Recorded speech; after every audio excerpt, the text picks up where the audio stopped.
Micah! Okay guys, I'm super spastic. I'm really excited. I'm so cracked out on ketones and I got some energy. Yeah.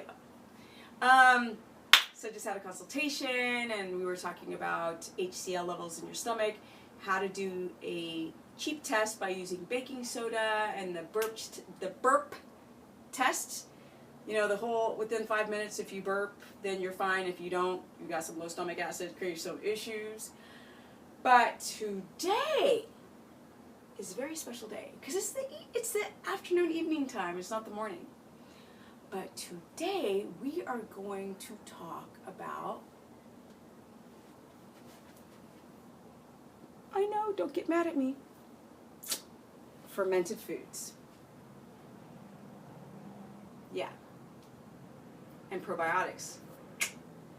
So before I was like, oh, you have critters and like go for the probiotics and whatevers. And now I'm like, rewind, not so fast.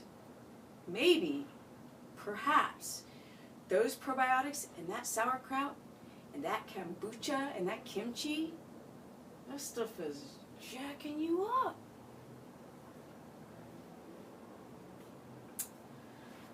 So yes, lots of cultures use fermented foods. And those fermented foods become digested and the lovely bacteria begin to grow and put your bacteria back in balance because you have too many nasty bacteria like Candida overgrowing, and this will help balance the bacteria in your colon. The problem is that the more days that pass that I'm on this planet, I just learn more. And I'm probably going to keep changing some of the things I say based on what I'm learning and the hundreds of conversations that I've had with very many people. So here's the deal. A lot of you guys are trying the probiotics or the fermented foods and you get more gassy. And your stool gets kind of loose. It's kind of painting the bowl of the toilet, if you know what I'm saying. That's a problem. And yes, fermented foods can overgrow in your colon, especially sauerkraut, and begin to create the same or explosive issues that you had prior to trying to clear up your gut, which is an overgrowth of bacteria. And that's a problem. And the same thing can happen with probiotics that people take. They just go to the store and they buy some probiotics and they don't really check out the strains and the type of strains, and they'll put like 50 billion in or 80 billion strains in, and they are compacting the problem. So what I say to people now is I'm going to get even more strict with my suggestions. And I'm going to say take out the coconut butter and the chia seeds for a couple weeks. Now, I can eat chia seeds, and I can eat coconut butter, and I can eat sauerkraut. And my old gut stays not bloated.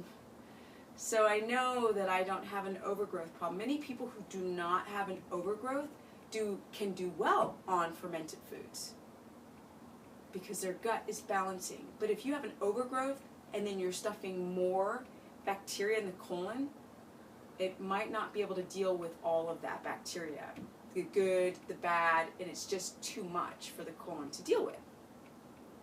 Layman's terms, y'all. So that's it, guys. I get a lot of people who are eating the fermented foods. There's a lot of videos on how to make it. And all of a sudden, people are starting to have gas and bloat and the same leaky gut symptoms and loose stool. And I'm like, why don't you take it out and take out anything that could be an adjutant, can irritate the body, and try to get into ketosis. Or for any of you guys who just have issues or autoimmune, who don't want to do keto, who are like paleo or whatever it is, just knowledge is power. Go do your due diligence and learn on your own. I'm just finding out things because I speak to so many people. I'm getting red threads through everyone, and there's a lot of similarities that you all are going through. So that's it. It's about fermented foods. I love fermented foods. Like, I love it. I love the pickling taste, the tartness. I love all of that. I did probiotic cycling. Please don't stay on probiotics as well. A lot of people are on them for years, which again is that same issue of overpopulating the gut. But, you know, I'm not married to any of these concepts. I learn, and I just want to spread the knowledge. Okay, guys, that's it. If you want to learn more about how to get the business, because I have been having so much fun in the gym, and you can see the gains at the age of 47 going on 48, and what it's like. This is not genetics. This is epic freaking genetics, y'all.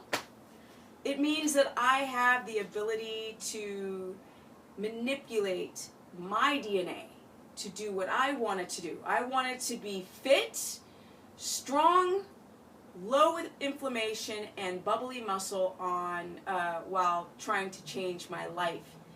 And I would do whatever it takes. Like you're training for the freaking Olympics, y'all.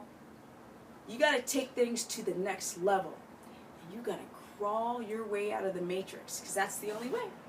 And if you want to learn more, go to stephanieperson.com, Stephanie the Business Person on my Facebook fan page, or Stephanie Ketogenic on my Instagram. Peace out. Bam!